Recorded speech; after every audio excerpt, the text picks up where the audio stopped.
I'll turn my camera off too. Yeah, I was looking at my bars and my iStat menus, and they were too tall. Too tall, boys. Got to get rid of that video. Sorry, I'm too pretty to look at, Brian. Computer can't handle it.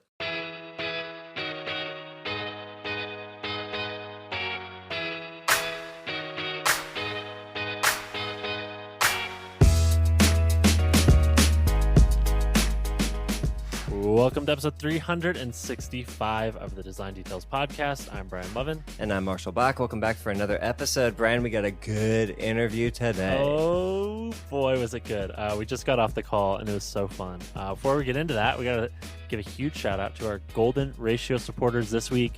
Huge shout-out to Float. Look, everyone's working remote right now, and tools like Float have literally been a lifeline for teams that are forced to work from home in 2020. Float is a tool that lets you keep track of who's working on what and plan your team's time from anywhere. If you want to learn more, go to float.com/design details.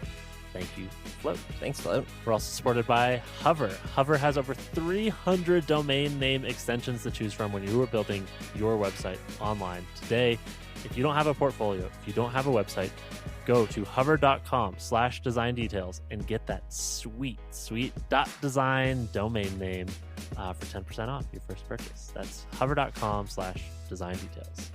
Thank you, Hover. Thanks, Hover. We also have some more very important pixels today, Marshall.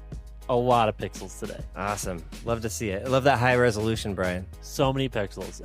Huge shout out to new supporters this week. Andrew Hong, Sarah Cannell, Mariana Riccio, Mark McCullough, Andrew Pomeroy, Hugh Ledson, Andre Rodriguez, the Stephen Olmos, Lee Chwalhwe, Joseph Perlman, and Andreas Caparos. Boy, oh boy. Yeah. I hope I had a 40% hit rate on that. I am so sorry, everybody, for my pronunciation, but thank you so much for supporting the show this week. Yes, thank you, everyone. We also have a sponsor this week, Marshall. This week we are supported in part by Webflow. Webflow is going to help you take the next step in your design process. It's going to bring the power of HTML, CSS, and JavaScript into a visual interface that lets you build completely custom designs without having to worry about writing any code at all. If you already happen to know a little bit of HTML and a little bit of CSS, it lets you drag in unstyled HTML elements into your page, and you can have full control over your design. But if you're not familiar with those languages yet, but you want to make something really cool, they have these pre-built pieces of user interface for complex elements like sliders, tabs, background videos, and more. Just drag and drop them into your page, and they're going to work beautifully. If you've used Figma or Sketch in the past, you're also going to be instantly familiar with Webflow's symbols feature. It lets you define your own shared components that when you make one change, it propagates across all your pages all at once. And of course, none of these creations would be real unless you have real content populating that page. Webflow has you covered. It lets you work directly with the CMS or e-commerce data so that you're actually building real, rich, high-fidelity websites. Learn more today by going to designdetails.fm/webflow. Poke around. Their marketing webpage is gorgeous. And if you do decide to sign up for a new annual account by going to that URL, you're going to save 10%. So that's designdetails.fm/webflow. Thank you, Webflow. Thanks, Webflow. If you didn't know, we are a listener-supported podcast, which means that you, dear listener, can make this show possible by supporting us on Patreon. For just $1 a month, you can get access to a special supporter-only segment of every episode called the Sidebar. Sidebar. In normal episodes, the Sidebar is like an extra cool things, or like an extra resource or story or tip or listener question. Just basically consider it like an extra third of an episode. But today we have an interview, and on interview days, the Sidebar is always bonus questions. So before we get into today's episode, if you want to hear those bonus questions at the end, be sure to go to patreon.com/design details. And for just $1 a month, you're going to directly support making this show possible to produce every single week. So thank you to our new supporters this week. And thank you to everyone out there who's enjoying the show and wants to join the party. That's patreon.com/design details. All right. Marshall, tiny bit of follow-up before we get into the interview. Yeah, I had a few things I wanted to talk about from our previous episode about settings and a couple more thoughts. One, I was talking about the need for an escape hatch on your settings, some way to say done after you've gone several levels deep without having to back all the way out.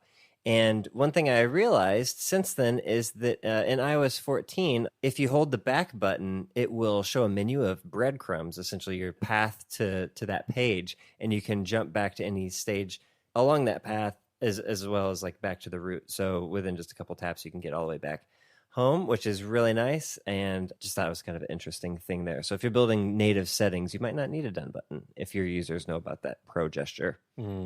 Second thing is, I just wanted to mention, when we were talking about settings, I think there's a minimum amount of settings you can have before your settings start to look kind of sad and, atrophied. You know what I mean? Yeah, if you have settings with like one option, Yeah. I mean, you got to start somewhere, but that's a little disappointing. It's like at that point, why not just like build it into the interface or something like that? You know what I mean? But yeah, I have seen those before. We go to settings expecting to be able to tweak some stuff, usually I'll run into settings after I've had a problem with the way the interface works and I'll want to change something. So I'll go into settings to see if it's something I can change. And when you go in there and there's like two sad toggles, it's like, maybe you shouldn't have just had any settings at all. Maybe you should just like put those things somewhere in the UI. You know what I mean? Just sad. Well, that reminds me, we got a tweet this week from Muffmaster Flash, who asked a question on our GitHub a couple weeks ago. Yeah. But now that Muffmaster Flash has tweeted at us, we know the name. So Monica Howe said, I'm filled with nitpicky rage when I see things under settings that aren't things you can actually set, like frequently asked questions, contact, about, or terms and conditions. But what do you call that stuff collectively? Anyways, I thought that was interesting because if you have a sad settings page, it's probably not the right call to just pad it out with other shit. Like there's reasons it's called settings, right?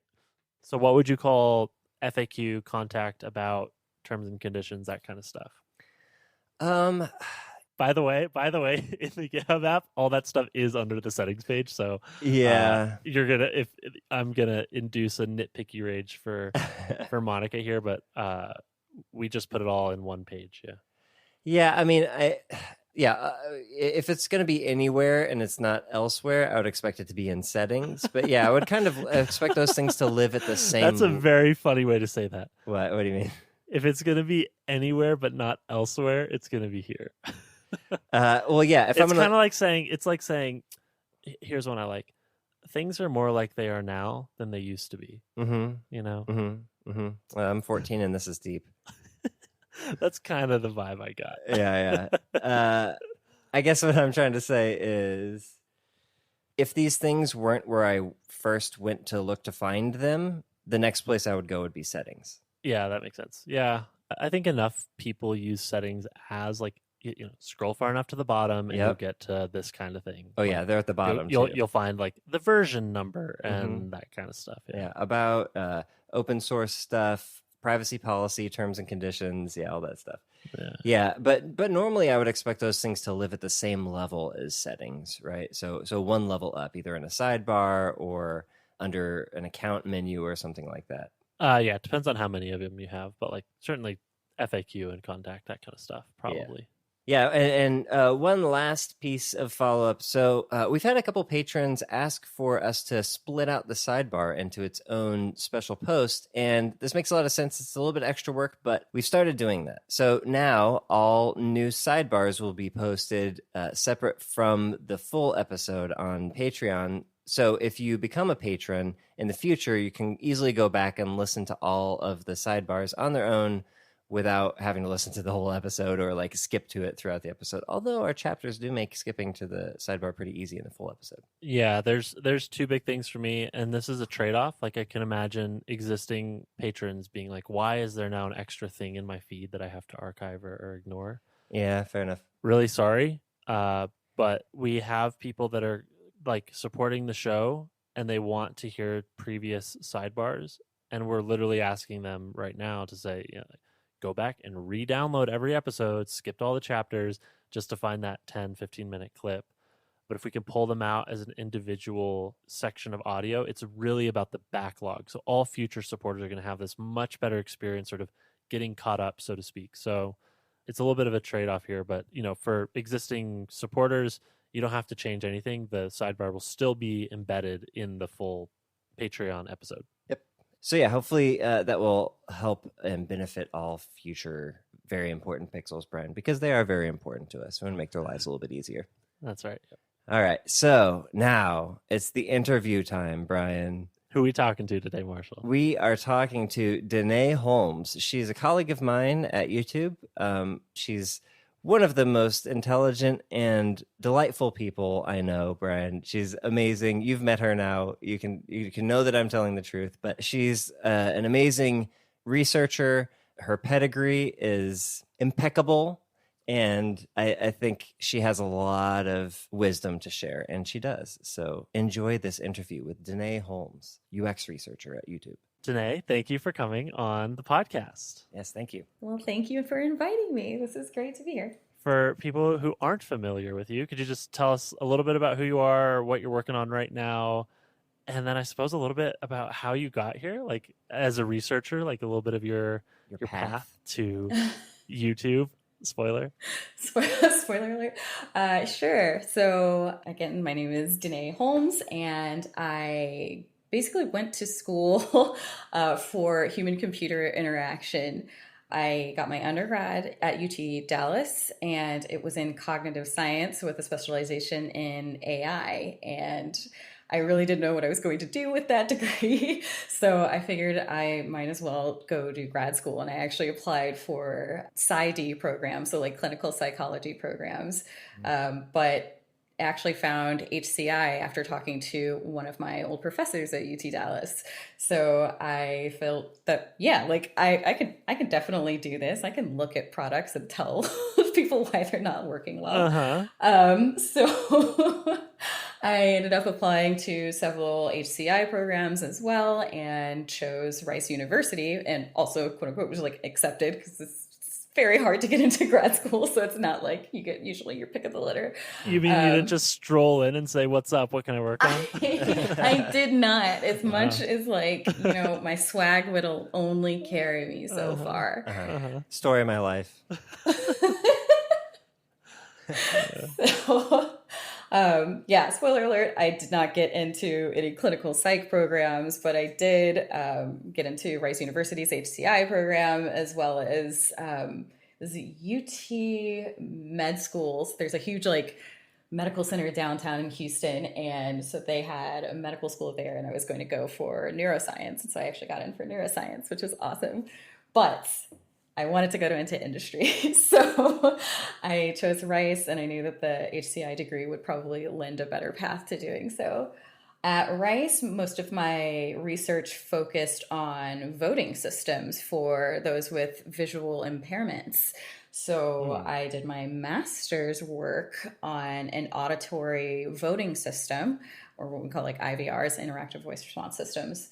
The things that people hate generally, like if you're calling a big company, you get that automated phone system. Gotcha. It's that. Yeah. People hate those because they're designed poorly. That's the only reason why. They're actually highly useful.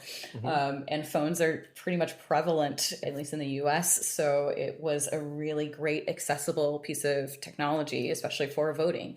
And there's no visual interface, so it makes it even better for folks who have any kind of visual impairments. Bouncing off of that work, I went into trying to devise a more, I would say, like effective digital voting method. So currently, like we found issues with like ballots can be really long, and people with the electronic voting systems usually have an end of ballot verification, and that could be up to like 100 contests or something. So not everybody, it's hard to remember everything that you voted for. So I was hoping to design something that was more user-friendly and that respected the cognitive limits of our, basically our physiology. So looked at voting verification after maybe 4 or 5 contests and see if that helped with the accuracy in which people were recalling their votes. So that was my dissertation work. And after that, I actually went to HFES, which is a Human Factors and Ergonomics Society International Conference. and met a person who was giving a talk who was from Google, actually Google X. She was looking for research assistants, and I figured like this seems really cool. So I talked to her and applied, and I got the job. And so as soon as I graduated with my PhD, I basically left Texas, drove across the United States, and moved to California. And I guess like the rest is history for the most part, but spent a little over a year at Google X, working on their drone and early stage robotics projects, which was really, really fun. That's such a human factors thing to do, very just like working on hardware. But, a last time was my time at Google X was up. It was more kind of like an internship program just to prepare mostly like graduate students for industry life. Everything's more fast paced, lots of differences between that and academia, but landed at Twitch and was one of the first researchers there. Me and the other researcher started at the same time that were on our team. So at one point it was just my manager, but ended up having a very small but wonderful research team at Twitch and learned so much about live streaming and gaming at that point too. I was always a big gamer, but was one of those things like I actually had never heard of Twitch until I joined. And then I got real deep in the meme culture because you cannot work there without that. So yeah, I thoroughly enjoyed my time there. And, an opportunity knocked at YouTube gaming, and I had been at Twitch for a few years and I was ready to kind of move on and learn something different. And I kind of made the jump after a little over 3 years at Twitch. And so that's how I ended up here.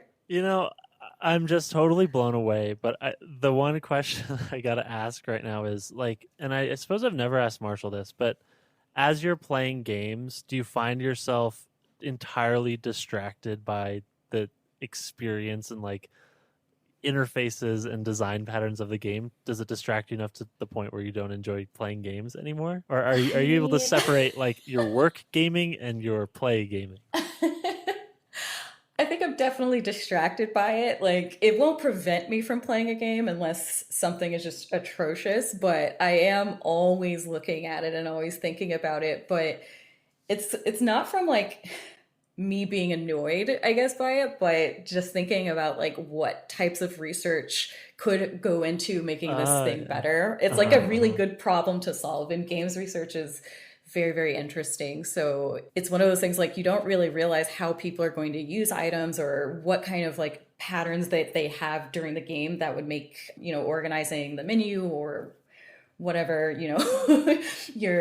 your sack of items in a way. Well, that's also a thing. I play Minecraft a lot, so I wish that there was like ways to group things differently. But that's a whole different gripe. But yeah, it's more about just how could I help solve this versus me being angry at it. But there is always a latent kind of I'm annoyed with this. Yeah, UI. I understand. Now, when you were going through all of these, your education and programs to get to where you are now, a lot of people when they're studying HCI, they have an opportunity to like, I guess, go one direction towards product design. Like we work with a lot of people who had HCI degrees. Did you ever have that decision, or did you always sort of skew towards the more, you mentioned, like psychological, neuroscience, like behavioral user research side? Did you ever have that choice? Yes and no. I mean, I almost see this choice as like, did I want to stay in academia versus like going into industry and solving these different similar types of problems? And I think that I did for sure. I was at first really wanting to work at med tech places, things that like were on the cutting edge of doing, I'd say these like very nice, like brain integrated new limbs for people and things like that. So, or prosthetics, I guess I would say. But even with that, I noticed kind of like the research, while very much necessarily needing to be done properly and being very slow and methodical about it, the reason I didn't want to stay in academia was mostly the pace of research. Okay. It's just, it's slow, and it's generally the findings that you have don't get instantiated into anything that could help people for the most part, obviously depending on your area, but like it's advancing knowledge, just general knowledge for sure. And I really wanted to do that, but also bring this knowledge or whatever in a way that's going to help people into fruition, like in a sub 10-year time frame. Yeah. If that makes sense. I can't even imagine working on something that doesn't ship for 10 years. So totally understand. Yeah. So for the last, we've been recording this podcast for a long time, and user research comes up quite a lot. But one thing that's been cool is it's coming up more and more frequently, and we're hearing from more people that are asking more questions about this subject, and we're actually getting some emails from folks who are actually researchers themselves. So it's really cool to sort of see that blend and growth happening. Yeah. But I guess I want to kind of start with your perspective on what the role of user research is in building software, because I think there are still a lot of people out there, probably at like maybe smaller companies or startups, that may have never worked with a user researcher before and are curious what that's like. So I'd love to hear how you would sort of frame the role of a user researcher in software design. It's actually a really, really good question. And this is somewhat like minimizing the role a bit, but the number one thing that I like to tell my stakeholders is that I, as a researcher, am a risk mitigator for you launching products and that would need like very large, timely, expensive kind of redesigns or recoding because these things weren't tested with people prior to launching. Much of what I was doing actually at Google X was making sure there was a good product market fit for the things that they were building. And for a lot of startups, there's great ideas that need to be somewhat altered sometimes to make sure that it's going to resonate with the target audience. Right. You could have a great idea, but if it's not like fitting into the way that people do things normally, or might not be a thing that they are willing to accept at the moment.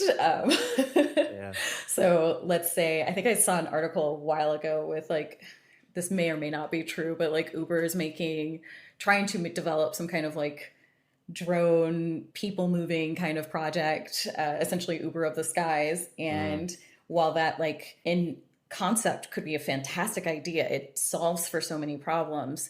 Does it actually resonate with users? Is it going to be a thing that they're going to like, would you walk into a drone, a pilotless like thing? No, there's like so many different aspects of that you would have to build up and understand about the human psyche and just like how we work to make sure that is going to be a successful product. So there's that end of it, in addition to the quote unquote risk mitigator, which is more of like the usability stuff as well, but making sure that you have good product market fit, that it's something that people can use. There's also things where just simple design issues happen, and looking straight at the metrics will give you a misleading conclusion about a product. Let's say we build feature A, and feature A's like engagement scores are not great, and not having the kind of why behind this what that you're seeing, you could be incorrectly scrapping a project. It could be like with a little bit of user testing, you would understand that like, oh, like this is a thing that people want to use. It's just that they can't see it on the site, or like it was buried in a menu and you can't do these things. So looking at those things, and then also just like the general building empathy for the users you're building stuff for. I think that it definitely humanizes product teams, and I guess I would say maybe it humbles them a little bit. I don't know what the right word would be, but definitely humbles. That's true. Definitely. I think in tech specifically, we get into this like, let's drive engagement more and more and more and more. And when you can really connect with a customer as like a person, you start to think more ethically about the products that you're building. And you start to build products that you want to use, you would want your family to use. You have this kind of connection. You know, I just have to interject with an example of this that came to mind as you were talking, which is like, I work at GitHub, and like we were looking at some numbers, and it's like, oh wow, there's a lot of people sort of like swiping notifications to mark as done. And if we cared about the number of swipes, that would take us in a very different direction than actually like talking to the person who's like, I'm so annoyed that I have to swipe so many things. Like, we should make a way to just have one swipe. Mm-hmm. I want to talk actually about qual and quant in a second, but I think this like risk mitigation aspect is really interesting. And I imagine there's lots and lots of ways to perform that, like research methodologies to mitigate risk in a project. I'm familiar with a couple, like, prototyping, doing polls, having in-person interviews and usability tests. But I'm curious if there's other methods of research that you found to be really effective in this risk mitigation that maybe some people haven't heard of or might not be familiar with. Like, did we list them, or like what else comes to mind for methodologies? Yeah, whenever I'm listening to researchers talk or give feedback on how they perform their studies, sometimes there are like acronyms and methods named after people that I don't know what those things mean. Maybe some of those are on the list. Oh, yeah, there's there is a swath of research methods that any given researcher could use, but mostly researchers stick to a few that they're really, really good at and or are just like part of their expertise. So UX research isn't just like a blanket thing, just like a doctor, right? Like you have doctors with different specialties. You have endocrinologists, gastroenterologists, things like that. And I think the same goes for researchers. So there's some that are really well versed in like ethnographic types of studies and these larger like just watching of people type things. There's others that hopefully we'll talk a bit more on this on the qual thing, but are more on the quantitative side, which is how I started out. I was doing very much like quantitative measuring of usability as it's defined in like ISO, I think it's ISO 9241 part 11. Of efficiency, effectiveness, and satisfaction. And these things that you can absolutely objectively measure. Wow. And there's others that are really, really involved in interviewing skills and other, qualitative methods, right? Testing, just like rapid iterative testing, essentially usability test, but you're able to run one or two subjects, test and improve the design a little bit, and then like test again almost within the same day or the same week, depending on how quickly you can work with a designer to get the mocks updated. But it's a really, really great way to kind of, I would say, mitigate risk for products that are already in progress, we shall say. So concluding like the part about what types of methods researchers could use, it's just what we say into psychology all the time is it depends. Hey, that's our fucking motto on this show. It depends. Nothing has ever been so true. It will always be true. So there's not like a go-to method. Risk mitigation could come in many forms, and it just depends on where in the product cycle you are. At the beginning part, then definitely more of the more foundational methods like the ethnographic stuff, contextual inquiries, interviews, anything that you can do to like either understand that target audience a little bit better, understand the user flow or user journey a little bit better, whatever you're trying to improve. There's these big kind of open studies and you can conduct them with many, many different methods, but mostly just interviewing and things like that.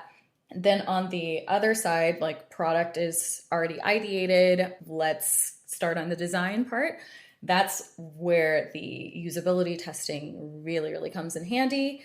And it, again, comes in many forms, like I was saying with the write testing, which is essentially just like usability tests with rapid updates of the prototype. But also, there's different ways to just like conduct usability tests. But generally, when we say usability tests, we're trying to understand kind of the discoverability of buttons and any large, I'd say, issues you would see in a user completing whatever critical journeys that they have. Right. And again, like as a quantitative, or at least originally quantitative researcher, that is measured by like effectiveness, efficiency, satisfaction.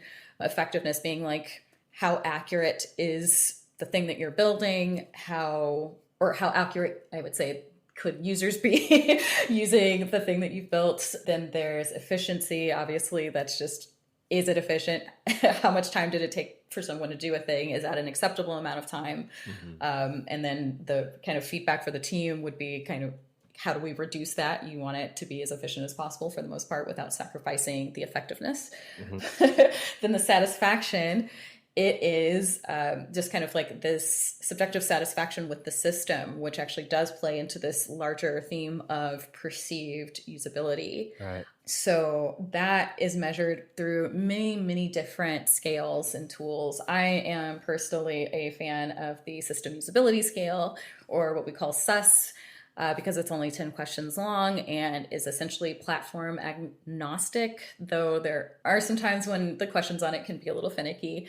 But it is my one of my favorite things. This is a really dumb one. Is this different than Net Promoter Score? And I've heard Net Promoter Score is quite controversial for a lot of reasons. Is this also controversial in the community? I mean, not really, but I cannot believe you brought up NPS. Oh my gosh. Is that yeah. no, I used to, when I first started working at a startup, we sent Net Promoter Score surveys, and I guess since then I've heard it's worthless, but people still use them. So what's your take? Why can't you believe I brought it up? What's the hot? Yeah. Because it is like a hot button topic, mostly just because for those who work in like industry, because everybody wants to use it. It's just like a, I don't know, like a buzzword. Okay. While I'm sure it does have like certain merits that I'm not well versed on right now, I haven't seen enough proof to show that it is actually something that will predict like long-term customer retention or anything like that. Okay. Or customer loyalty, or like the things that we actually care about. And it can't be used for every situation. It's overused right now. And it's mostly because I think that those using it don't understand what it is, and what it's like actually supposed to be used for. Like, let's say that you're a streamer or something, or like let's a YouTube creator, and we send out like a survey or something to you, and it says like the NPS would be like, how likely are you to recommend like this to be a friend or whatever. I don't know, like how 100%. I want people to watch my stream. Is that what you're asking? Yeah, like it just doesn't make sense, right? So it could be like, how likely would I recommend being a creator to a friend? Like, I see. Okay. No. Okay. This is helpful for me. We don't have to talk about NPS anymore. Okay. One thing we talked about recently actually was we had a listener question about qualitative versus quantitative user research. And, Marsh and I, we did our best to talk about that. But now that you're here and like the expert, can you just help us with how you sort of define and then think about when to use qualitative versus quantitative research methods? Yeah, that is actually or at least in my opinion, one of the easier parts of my job. Generally, when you need quantitative measures, when you need to like actually size something and or have usability tests that are statistically sound, which actually you don't have to have that many people in a usability test for that to happen. But yeah, when you're really worried about mission critical things, so any kind of like med tech work or defense industry work, anything like that, you want to use quantitative measures just to make sure that you have something that's statistically sound. With that, it also just depends on like what method you're using. So you could take a kind of quantitative approach to usability, like I was saying, measuring like efficiency, effectiveness, satisfaction, so time on task, using the SUS, things like that. That's inherently quantitative. Or you could take a more qualitative approach for usability when something's not like mission critical. So say that like, I don't know, Marshall updated something new at YouTube, changed the color of a button. Like, I don't think I need like a super large sample size to be like 98% confident in my usability findings for that, because it's not related to money. It's nothing that's going to like inherently harm anybody in like, hopefully not a meaningful way. Though there are some, there could be some things with like different types of color blindness or something. I mean, Marshall can design a pretty bad button if you really let him at it. Also, you'd be surprised how difficult it is to change the color of a button. But yeah, continue. Oh, yeah, fair. So again, it just depends on like the type of question that you're answering and what's feasible. Some of the early stage work that I was telling you about earlier, when a product hasn't been designed yet. There's not necessarily a way to do quantitative research on the more people-oriented things that you're wanting to learn. So Totally. Okay. yeah, it doesn't make sense to, you interview people until you hit what we call the saturation, and that's just when you're starting to see commonalities and like patterns and things like that. And that would usually take, I don't know, anywhere from like 10 to 30 people, depending on what you're doing. So nothing that would actually, quote unquote, be like statistically relevant or quantitative, but it is something that is still very much indicative of trends, but also people's responses and just people's behavior isn't necessarily a thing that you need to scale for the most part, or can objectively measure. Some things you can, not to like upset anybody out there, but just how people are thinking, there's no inherent way to like objectively quantify that. So that's when the more qualitative methods would be useful.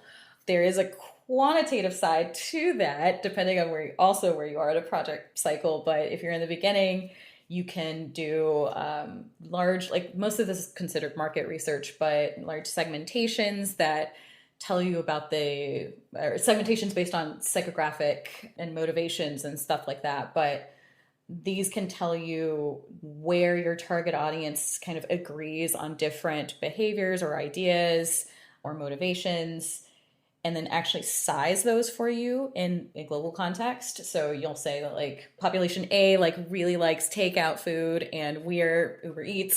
So like we really want to like focus on these folks. Section B also likes takeout food, but maybe they're a little more cost conscious. So they'll be like our second people to kind of like be our target audience, and or we'll make features for. And with each of those segments, like you also would have the absolute sizing. So you'll know that like of the target audience population, 30% are person A, or persona A, I guess we can call it. And 15% are B. So we know that like A is the target audience that we want because of their motivations. They match what we need right now. They like takeout and they're not money conscious. And they're also the largest one for us to capture. So all of these types of things can help a company understand who to go for or how to prioritize like features or products, whatever they're making, to hit this like first addressable audience. And so that's also a quantitative part. But yeah, this is a very complex answer for, I think, what might not have been known as like an extremely complex question. No, this is great. This is exactly what we were looking for. Well, I want to push forward because we had another conversation maybe a week or two ago where we talked about, we're describing like the actual interview process. So doing user research where you're talking to a customer either in person or I guess these days on a video call. And I said something, I'm curious if you're going to scold me for this, but we were talking about the use of scripts, like scripting out how the conversation should go. And I stated that my opinion was I did not like scripts. I find that they reduce the opportunities for sort of spontaneity or new discovery. And the way that I've seen scripts prepared in the past have been way too mechanical or resulted in mechanical conversations that made it was just like uncomfortable for the user. But I got an email from a listener, Adam Chapman, who emailed us and was like, I hear you, Brian, but here are all the pros of using scripts in user research. So I would love your perspective on the way you've used scripts in the past. Do you recommend them? Do you like them? Or have you found ways to use scripts to make a conversation more effective without sort of reducing that opportunity for spontaneous discovery and while keeping the conversation natural and easy? Yeah, there's merit to both for sure. I personally like scripts, and I think that depending on what you're trying to learn and who you're talking to, et cetera, there's, again, the psychology it depends. So there are some types of interviews or some studies that would require very strict scripts. And that makes sure that you're asking everybody questions in the same way. It's more about basically like scientific research rigor, more so than anything. So you want to make sure that like all the data you're collecting in the same way for other people, so that these unknown variables, like the way that I asked a question to you versus the way I asked it to Marshall, if it differed any, that could have elicited a different response. Mm-hmm. So there's all this variance that you can't control for. So you try to control for it with asking the same questions in the script. The script also helps, just as a researcher, it's really hard to make sure you're getting everything answered or asked, or just to be as natural as possible sometimes doing these interviews. And for me personally, it helps a lot to have everything that I'm going to say scripted out, especially like the intros and things like that. Like I literally read it verbatim, and that helps me. That helps, I think, technically, depending on if you're working for a company, it helps the company as well, because these are the types of things where you're telling participants, like, we're just using this internally, and like there's no things that are has to do with like their own safety and for their own good. But you don't want to ever forget to tell people these things, or forget that, to tell them that they can withdraw participation at any time, etc. There's also times when you want to use like a semi-structured script where you don't know really what you're looking for, right? This is, again, more of the foundational research that you would do sometimes with a product that has not been designed or built yet. You don't know what people's like journeys look like. We want to understand what this is like. So there's not really a great way to write a script when you don't 100% know, or like have a finite set of things that could be response possibilities. So occasionally I'll do that and just make sure that I'll have some questions that I know, or like either bigger themes and or just the things that I know that I want to know. And we'll somewhat leave either the end of the interview and or the middle kind of more up to the person to tell me about what they're doing. So let's say you're doing a field study, you want to understand how people watch TV, like what's going on in that dynamic.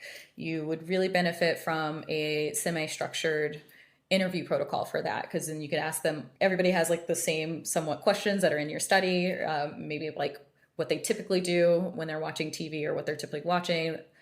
Just so you have a list or something written down for the types of shows they're watching, etc. But you might want to observe them actually watching TV with themselves or family, just like in their natural life.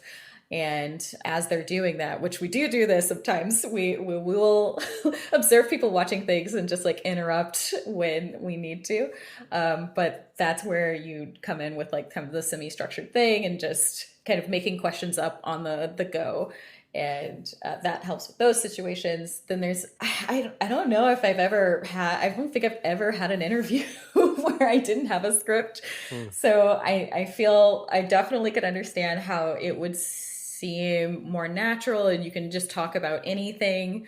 I think part of my problem might be the definition of script, because I would differentiate between like, here's a list of questions we want to ask versus having written out how you're going to ask the question. Hello, my name is Danae. Thank you for coming in today.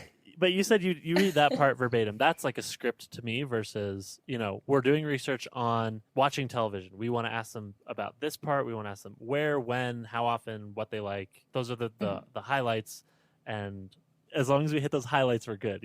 Like that's not a script in my book, but it's still preparation. So yeah, that's actually what I would consider a semi-structured interview protocol, or a semi-structured script, where you have these things that you want to hit and you kind of just ask them any way that you want. I'm gonna endorse myself on LinkedIn as a semi-structured designer. So.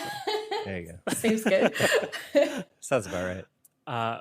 When you're working with product designers, what do you wish you could just like get out of your brain into their brain when they're designing screens and pixels and prototypes? Like, what do designers not understand about your work that you wish you could just plug right into their brains? Ooh. I don't know. I mean, I've had the pleasure of just working with amazing people. So this actually has never happened to me. Designers have been, my best friend for the most part in all jobs that I've had. Okay, hang on. Let's pause. Marshall, cover your ears. Okay. I got earmuffs on. All right, Danae, you can talk now. No. You can be honest. He'll never hear this. No, I mean, that's the honest truth. And I think it just depends on the type of designer. Because, like, I work with a lot of UX designers who very much understand the user research importance of that, and just making something that is usable. I would say maybe for, I don't know if this is the right term, but like some of the visual designers or whoever is making sites that are more pretty than useful kind of thing. Yeah. I I can tell you're picking your words very carefully. You know what? No, I mean, actually, this could be for everybody. Actually, I would tell designers, like, feel empowered to test your designs. Right? Like, I've had many questions about, testing, doing usability tests on so many different things. And, it's only feasible for a researcher to do so many of these kind of usability tests, especially when they're not necessarily like mission critical, but definitely helps improve the design. I think any researcher in a small org could definitely appreciate this as well, is helping to empower designers to do design research, to use usertesting.com, to be comfortable with this type of thing. I feel that usability testing in most cases is something that can be taught. And I try to make sure, especially since I was on a small team and am technically still the sole researcher on my team right now, it's extremely important to work on the things that only you can work on, right? So my expertise is really in the like big foundational studies, making sure that I have the research rigor involved in my work to allow our team to have great information to inform like whatever product decisions that they need. And while I can do usability testing, I am for the most part confident that I can get something that will be enough for the team to move forward with a design decision or something like that, if somebody else were to run it or just feel at least empowered to do so. That would be my advice. I feel some tension with that one because I agree with it 100%. But the one thing that I have learned over the years is that a slight misphrasing of a question can dramatically change the impact or I guess just the result in general, right? Like accidentally asking a leading question or something like that. So these are mistakes that I am terrified of making. And so perhaps the question here is like, if you were to give a designer a list of books or people to talk to or things to go dig into and learn about how to do this effectively so they don't make sort of these beginner mistakes, where would you send them? Oh, I'm actually just trying to think of how I learned how to do it, because it was a skill. Most of the qualitative research skills that I have, I learned like on the job in industry rather than in school. And maybe that's it, right? Is like you just got to do it, but hopefully have somebody sitting next to you that can be like, "Oh, don't ask it like that," you know? Yeah, actually, that is a very plausible way, a very plausible method. I think the way that I learned, now that I'm thinking about it, was just having a senior researcher looking at my test strategies and things like that, but also just being cognizant of like when I ran a user testing test and I got weird looking answers, to make sure that like I knew to adjust the wording or something to that effect. So it could be, yeah, just just do it. Okay, well here, let's dig in deeper here, because I think as I'm listening to your sort of credentials and what it took for you to get to where you are, that is very intimidating. And I could imagine there's a lot of designers out there that want to be more involved in research. They want to learn how to do this. Perhaps they don't have an expert that they can like go sit next to and learn through osmosis, but they actually need to go out and learn a thing. But the notion of going out and like going back to school and getting a master's and a PhD is way too intimidating. So I'm curious what your thinking is on like modern day becoming a user researcher paths. Like, does it have to be through academia? You know, in programming, boot camps are the hot new thing. Like, you can go and take a 6-month front end coding boot camp and go work at Uber or whatever. Like, does that exist for design? And how do you feel about these different paths research forward? Yeah, for research. Sorry. It's a yes and no. So I have seen like design research boot camps that have put out really talented people and really talented designers that are empowered, I think, enough to be able to to know how to test their designs and feel confident in that. And I do want to stress before, like, you were 100% right.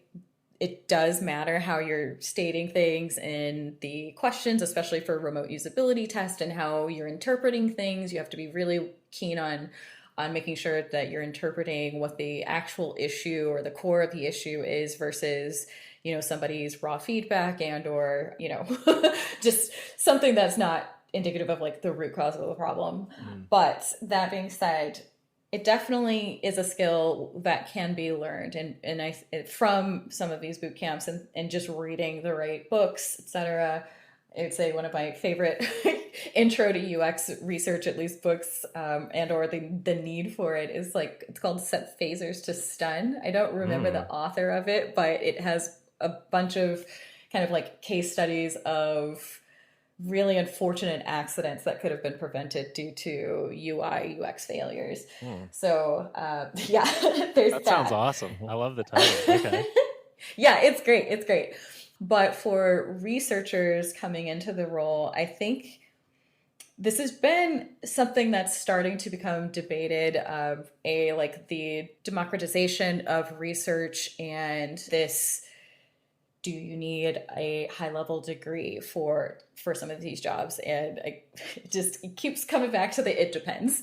Traditionally, when you see UX research positions, job postings, the companies are wanting someone that has research rigor. So they're asking for these graduate level degrees because that's essentially where you learn that from. You have to sometimes know statistics and understand how to create a study that you're not generating biased and or unreliable data from.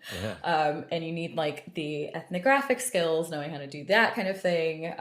Psychographics is huge. That is one of the biggest things that my advisor drove home for me when I was in school, and will always tell every researcher is if you're in a PhD program or master's program, wherever you are, take psychographics or psychometrics, take psychometrics courses.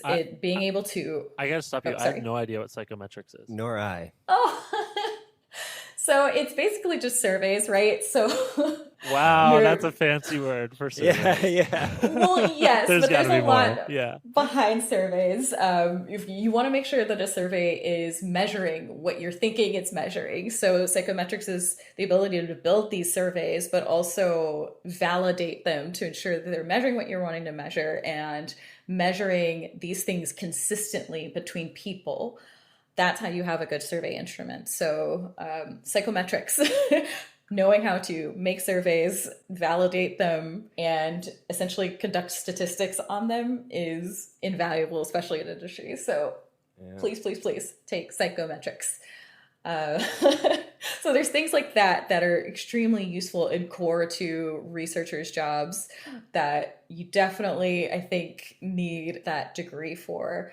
I have met fantastic researchers without graduate degrees, and essentially they read the same books that I did in grad school. So it's kind of the same education minus the whatever price tag is on it. But, the debt. But, well, actually, PhD programs, so at least for psychology, they're generally paid for. That is one of the biggest reasons why I got the PhD rather than the master's, is I had to pay for the master's and I didn't have to pay for the PhD. I see. Nice. Yeah, so there's these kinds of things where that education really does matter, and you just have to kind of take a look at the role, because sometimes companies just need somebody who can run usability tests and do these quick design research method type things that, in my opinion, are very much somewhat easily teachable. But there are other places where they need researchers. They need someone who understands cognitive abilities of humans and how they perceive things, human perception. So I'm an expert in human judgment, decision making. I understand that humans, or at least there's a couple theories on attentional pool resources, but if we're doing research on vehicles, you have to have an understanding of a human's attentional resource pool and know that if the radio's going on and all these other things are happening in the car, what's a good way to let somebody know that they're veering outside of their lane because now we have all these cameras and stuff on cars. It's obviously like maybe it's not an auditory signal, right? And you don't want to do something like visually really because like somebody's using a visual attention source. So then you want to use maybe that's something that's haptic, something that you can feel. Because that resource pool isn't being used. So, things like that where you really, really need these like insane understandings of humans. Really, you need the education for. And does all that understanding change the way you perceive how you act yourself? Like, are you aware of those things as you're doing them as a human, Yes, very much so. And it makes things much more annoying. Yeah. Damn it, my attentional resource pool is dwindling in this moment. Right. Well, because there's different theories about that. So there's times when I see myself like, oh, well, do I feel more cognitive load because I'm listening to a podcast and touching something and eating and like using one of each sense? Or do I feel more when I have one being used and, it's just being bombarded with things? Or, there's lots of theory proving that you're trying to do. Seeing blue lights at night, that's like a huge HCI, like no, because of now that people know this, we have our phones and stuff turning screens orange and stuff at night. But I think about these things and I appreciate little design, very thoughtful, I guess, human-centered design when I see it on a day-to-day basis. I love it. Well, we understand you're working on a paper and you've been part of a panel to talk about like the future of UX research and what is the field becoming. Can you say more about that? Yeah, so I am going to be on a panel at an upcoming conference this Friday, I guess you would call it, called UX Y'all. And the name of the talk is Dear Design. I love you, but I don't know where you end and I begin. And a UX State of the Union is what the other talk is called. And it's of the similar topic, but at the Human Factors and Ergonomics Society International meeting. So that'll be in later October, I believe. And it's basically just getting into what we talked about earlier, like what is UX research evolving into with the democratization of research, with either, designers doing some of the work or PMs doing work. Does that kind of lessen the value of what a researcher is or does? And some of the more like, well, what if we just need people to do usability versus like these very specialized researchers? What is this evolution of UX research? What does it mean? Is it too big of a term for what it's becoming now? And do we need to have different terms? Like I've seen usability specialist before as a job posting, and thinking about how that's different than what I'm doing, and how having me as like a usability specialist might be like hitting a nail with a sledgehammer. Like you may not need it, right? And for these roles, it would 100% be appropriate and expected to have somebody that meets kind of the criteria of being able to do usability tests and do the design research needed, versus the bigger kind of thought work that a lot of the UX research folks are more specialized in doing. It's fascinating to hear you talk about this, just because there's so many parallels with the sort of next circle over, just product designers having the same conversations about like, can anyone be a designer? Is everyone a designer? Is the PM a designer? Like, what does it mean to be a designer? Should we have more specialized titles? Yeah. So it's interesting to see that like parallel evolution happening at the same time in UX research. Yeah. Well, that sounds great. And will that panel be streamed in a way that people can watch it for free after the fact? Or can we send people? I'm not sure. I don't think it's going to be available for free, since it's definitely like a paid conference. But, with COVID and things, people are operating a little bit differently. But I would definitely just encourage you to look up UX Y'all, and it's just UX and then Y''ALL, that conference. And that's Dear Design. I love you, but I don't know where I end or you end and I begin. And for the human factors and ergonomics one, just literally type in HFES International Meeting in Google and it'll take you straight to the site. But that's where you can see some more info on the talks. Awesome. Thank Cool. you. All right, let's do some cool things. All right, let's get into cool things. I'll go first, then Danae and Marshall, you can wrap us up. Cool. Alrighty. My cool thing this week, I'm going to plug the company that I work for. But a team at GitHub launched last week a new GitHub CLI, which is a way to interface with GitHub on the command line. And it is very good. It is really awesome. The designer, Amanda Pensker, she's on the team, and she gave a talk at Figma Config, the EU version last week. Config. I don't know if I'm saying that right. FigCon. FigCon, thank you. All about designing like a text-based interface within a terminal.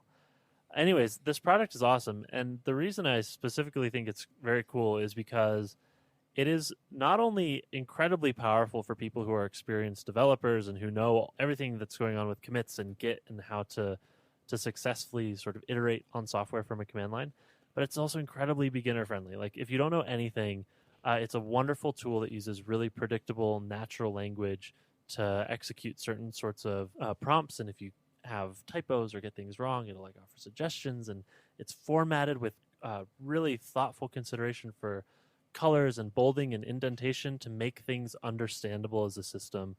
So you know what you're reading, what it means, what's sort of system UI text versus what is a response from the prompt that you've executed. So I just wanted to shout this out for people who are perhaps have tried other CLI tools in the past for interacting with Git, like GH.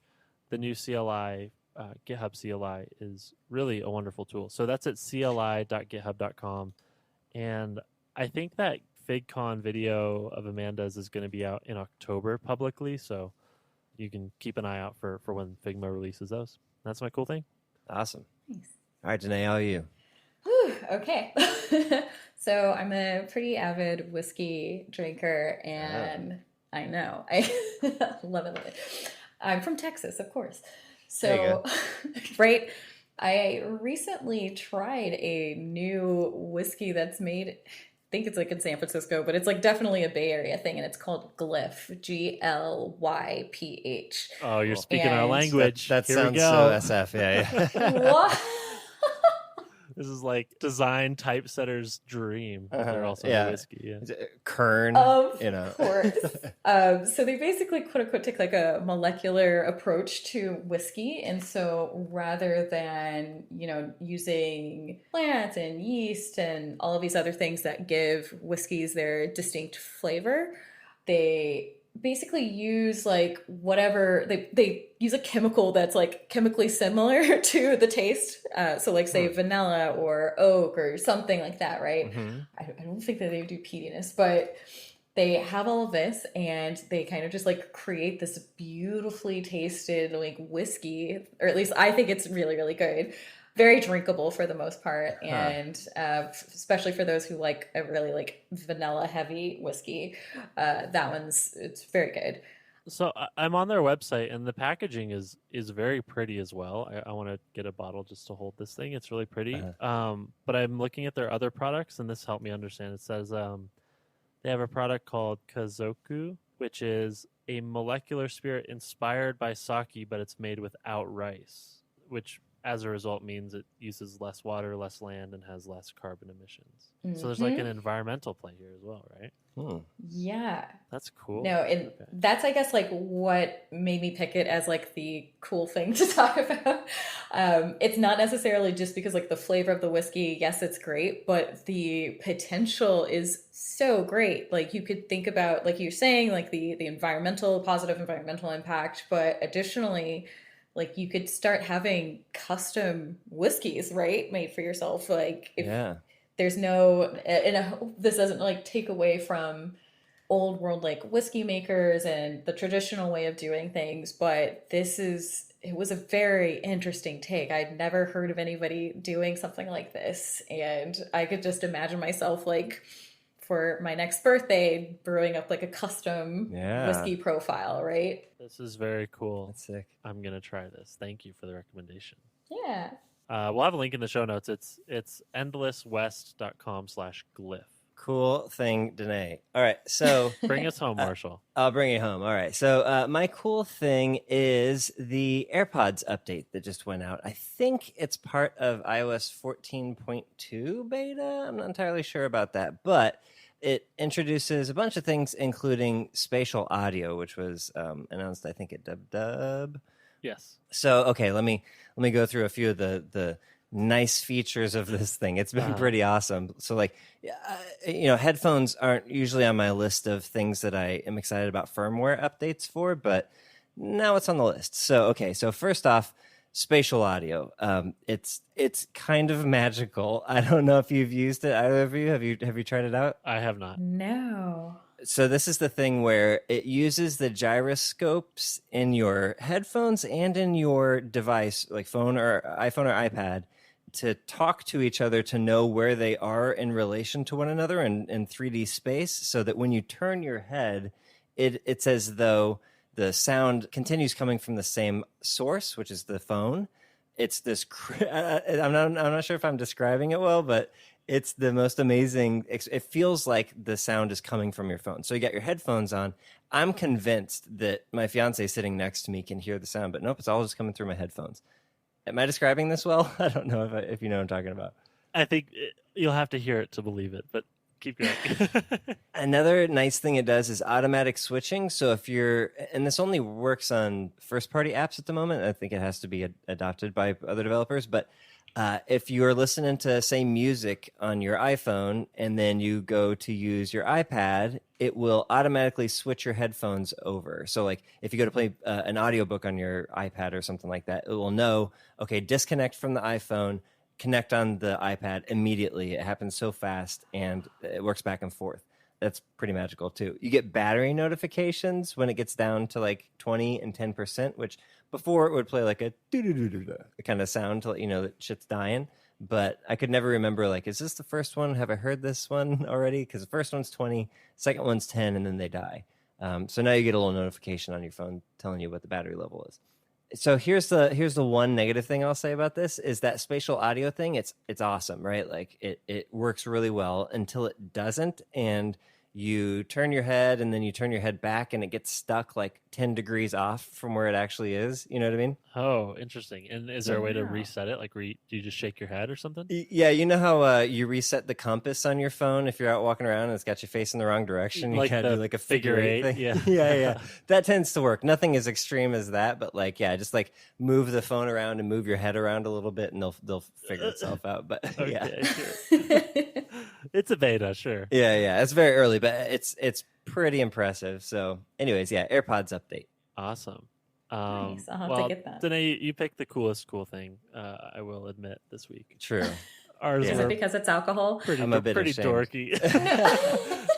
Oh, boy, AirPods got a firmware update, and I'm command lining. Oh, my gosh.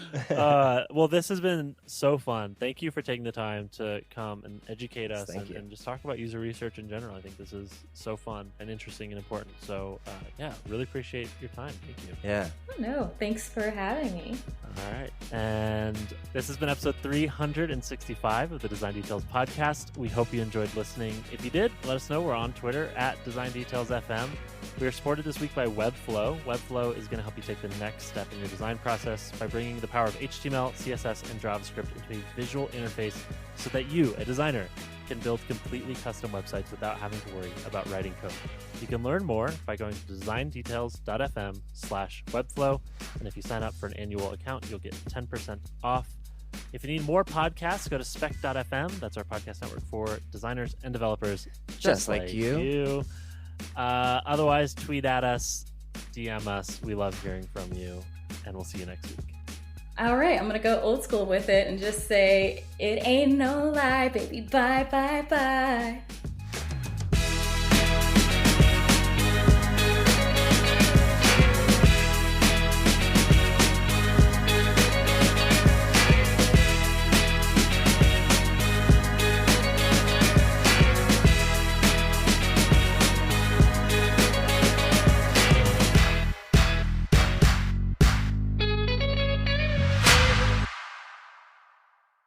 Otherwise, tweet at us, DM us. We love hearing from you, and we'll see you next week.